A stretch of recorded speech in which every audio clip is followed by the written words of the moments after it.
ညီမနာမည်ကမတင်စုနိုင်မှာအလုပ်ပေါ့နော်ဒီရန်ကုန်မှာရှိရဘူဂျိုစီက mentor tailoring ကပါရှင်3ရက်လုပ်တဲ့ system class လေးကိုလာတက်တာရှင်ကိုက system အတန်းတက်တယ်ဆိုတော့အခုဒီ system ဟာကိုလုပ်ချင်နေတာကြာပြီပေါ့နော်ဘယ်လိုလုပ်ရမလဲလဲအဲ့လိုမတိတတိဖြစ်နေတာအဲ့လိုအကိုနဲ့ညီမနဲ့အခုအတူတူလာတာဆိုတော့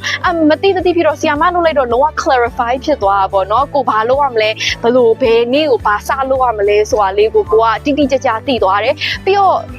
ဒီမှာဒီလိုတခြား entrepreneurs တွေနဲ့တွေ့လိုက်တော့ကိုလှုပ်ချင်တဲ့ဘယ်လိုခေါ်မလဲလှုပ်ချင်စိတ်ပေါ့နော်ကိုလှုပ်ချင်စိတ်ကလည်းပို့ပြီးတော့မြင့်သွားတယ်အရင်ကထက်စားလို့ရှိရင်ဒီပုံမှန်ဆိုလို့ရှိရင်အလုပ်ပြီးသွားလို့ရှိရင်very demotivated ဖြစ်တယ်ပေါ့နော်ဆိုင်ကပြဿနာတွေပါညာဒီမှာကျတော့အဲ့ပြဿနာရှိပေမဲ့လည်းလုပ်ကိုလုပ်ရမယ်ပေါ့နော်အားဆိုင်မှုကလည်းပို့ပြီးမြင့်လာတယ်လို့ကိုခံစားရတယ်ဟုတ်ကဲ့ပြီးနောက်လာလဲ join မှာပေါ့နော်ဘာဖြစ်လို့လဲဆိုတော့ကိုကဒီမှာကအဲ့လိုသိပြီးသားဖြစ်ပေမဲ့ဘယ်လိုလုပ်ရမလဲဆိုတဲ့ဟာလေးပေါ့နော်အဓိကတကယ် action plan ဟာလေးကိုဆရာမကပြောပြတာဆိုတော့အဲ့ဆိုတော့အရ